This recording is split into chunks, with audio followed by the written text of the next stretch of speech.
राजस्थान में एजुकेशन विभाग के स्कूलों की हालत इतनी चिंताजनक है। झालावाड़ हादसे के पश्चात कई स्कूलों को बंद करने के नोटिस आ चुके हैं। सरकार ये फरमान जारी कर चुकी। यहाँ के बच्चों की सबसे बड़ी समस्या ये है कि 5वीं कक्षा तक पढ़ने के पश्चात आखिर ये जाएं तो कहां जाएं।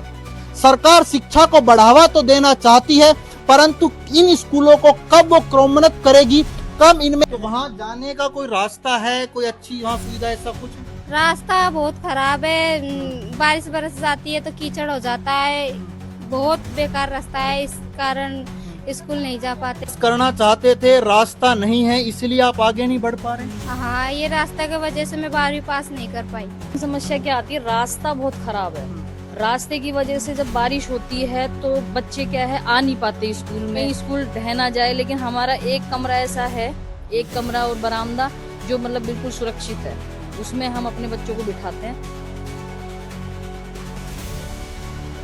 राजस्थान में एजुकेशन विभाग के स्कूलों की हालत इतनी चिंताजनक है।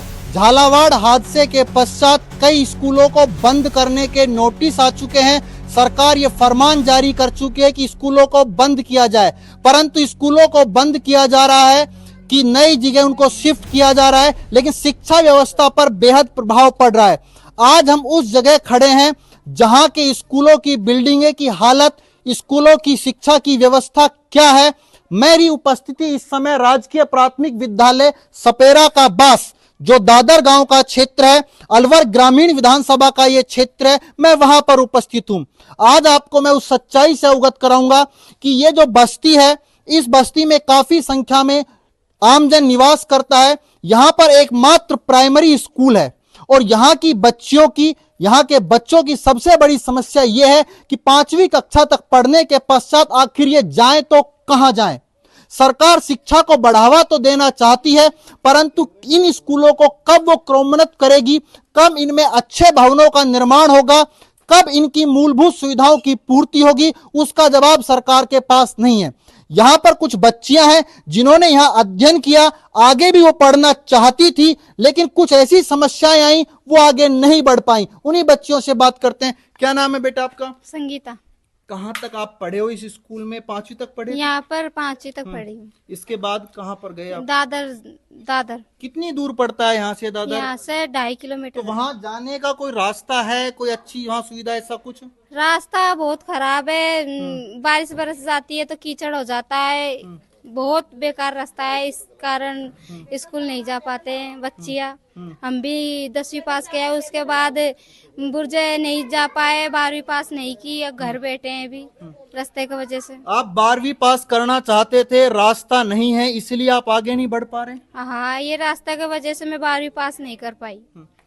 सरकार की वो पोल खुल रही है जिसमें सरकार कहती है कि हमारे पास इतनी योजनाएं हैं, जिन योजनाओं से हम सड़कों के माध्यम से हर गांव को आपस में जोड़ते हैं, परंतु सड़क और अच्छा रास्ता नहीं होने के कारण ये बच्ची 12वीं पास भी नहीं कर पाई है। क्या नाम है आपका? चंचल। कहाँ तक पढ़े आप? 9वीं तक। 9वीं तक पढ़े हैं। क्या आगे क्यों नहीं पढ़ पाए? रास्ता की वजह से। रास्ता इस गांव की, इस बस्ती की सबसे बड़ी समस्या है। ये जो स्कूल आप देख रहे हैं प्राइमरी स्कूल है और यहीं तक यहाँ की बच्चे पढ़ते हैं। आप कैमरे के माध्यम से देख रहे होंगे कि स्कूल की स्थिति क्या है। सरकार को इस तरफ क्या ध्यान देना चाहिए, नहीं ध्यान देना चाहिए। ये कुछ बच्चे हैं जो हाल फिलहाल यहाँ पर पढ़ रहे हैं। इन बच्चों का क्या गुनाह है? ये बच्चे अगर प्राइमरी कक्षा के पश्चात यदि आगे बढ़ना चाहते हैं, आगे भी पढ़ना चाहते हैं, क्यों नहीं पढ़ पाते? सबसे बड़ी समस्या है रास्ता, क्योंकि रास्ते में इतने गड्ढे हैं जो अन्य गांवों तक या जिला मुख्यालय तक ये लोग पहुंच ही नहीं पाते। सरकार के दावे, हम अच्छी सड़कें दे रहे हैं, अच्छे स्कूल दे रहे हैं, इस दावों की और सड़कों की पोल खोलता यह विद्यालय है। यहां पर कुछ शिक्षक गण हैं, उनसे हम बात करने का प्रयास करेंगे। मैम आप इधर आ सकते हैं? जी मैम, आप कब से यहाँ पर पढ़ा रहे हैं और क्या कुछ बच्चों की समस्याएं हैं यहाँ पर? सर, मैं पिछले मई से पोस्टेड हूँ यहाँ पे।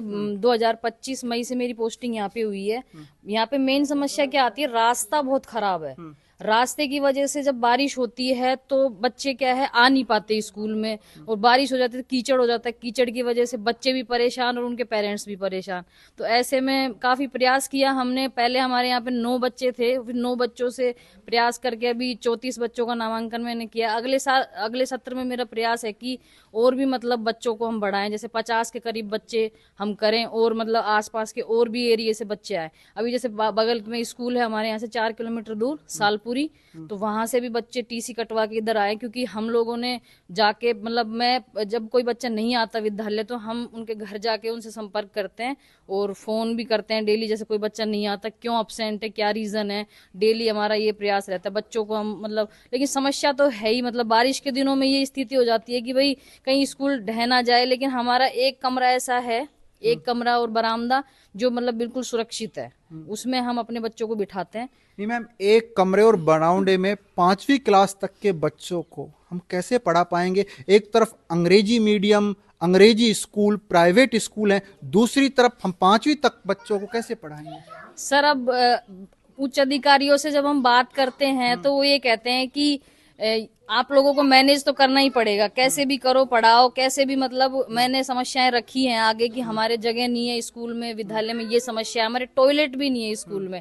मुझे तो अभी 6 महीने हुए हैं पोस्टेड, 6 या 8 महीने हुए हैं, उसके बावजूद मेरा ये प्रयास है कि धीरे धीरे भामाशाह जोड़ के अभी जैसे हम लोगों ने पंखे लगवाए हैं, पंखे मैंने अपनी तरफ से ही लगवाए हैं, और मैंने 2-3 भामाशाहों से बात करके टॉयलेट के लिए भी प्रयास मेरा जारी है। लेकिन वही है कि हम अगर स्कूल छोड़ के जाते हैं तो हमारे बच्चे सफर करते हैं, इसलिए मैं स्कूल भी छोड़ के नहीं जाती। आप आसपास के ग्रामीणों से भी पूछ सकते हो, बाकी बच्चों से भी आप पूछ सकते हो। कोई यहाँ पर ऐसा भवन भी बताया, छोटा सा कमरा जो गिराऊ स्थिति में हो, मरम्मत की जिसको आवश्यकता हो? हाँ, एक कमरा है, लेकिन उसको हमने बिल्कुल बंद कर रखा है, उसको हम बिल्कुल नहीं खोलते, ना उसके आसपास हम बच्चों को जाने देते हैं, और बाकी हम बच्चों के मतलब बच्चों को अपनी निगरानी के अंदर ही रखते हैं कि बच्चे इधर उधर मतलब उस कमरे की तरफ जाएं भी नहीं, और अब बच्चों को हम सेफ्टी मतलब मस्ट है हम लोग। मैं मैडम से भी यही कहती हूँ कि अपन तो चलो इतने बड़े हैं, कोई पत्थर गिरेगा कुछ होगा तो अपन तो चलो बच जाएंगे, लेकिन किसी बच्चे के ऊपर गिर गया तो मतलब क्या स्थिति होगी। तो बच्चे मतलब मेरी पहली प्रायोरिटी रहती है हमेशा से। खैर, हम भगवान से दुआ करते हैं कि झालावाड़ जैसा हादसा यहाँ पर न हो। फिर भी शिक्षा विभाग और राजस्थान सरकार को जागना होगा, विद्यालयों की स्थितियों को वापस से देखना होगा। जिन विद्यालयों की स्थितियां खराब है, चाहे उनमें रास्ता नहीं है, चाहे उनमें अन्य सुविधाएं नहीं हो पा रही है, अभी जैसे मैम ने बताया कि यहाँ पर टॉयलेट की सुविधा नहीं है, एक कमरा जिसकी हालत बेहद खराब है, लेकिन फिर भी ये लोग नामांकन बढ़ाने का एक प्रयास कर रहे हैं। परंतु इनका एक प्रयास कहां तक आगे लेकर जाएगा, क्योंकि आजकल हम देखते हैं कि हर अभिभावक ये चाहता है चाहे वो मजदूरी करके रहे परंतु बच्चों को अच्छे स्कूलों में पढ़ाए। शिक्षा के ये गुरुजन प्रयास जरूर कर रहे हैं, परंतु इनका प्रयास कहां तक सफल होगा, सरकार को यह जानना चाहिए कि रास्ते की जो मूलभूत सुविधाएं उनको दुरुस्त कराएं, ताकि प्राइमरी तक पढ़ने के पश्चात ये बच्चे अन्य आगे भी बढ़ सके और अच्छी शिक्षा को ये लोग प्राप्त कर सके। संदीप यादव, वॉइस ऑफ प्रतिज्ञा, अलवर।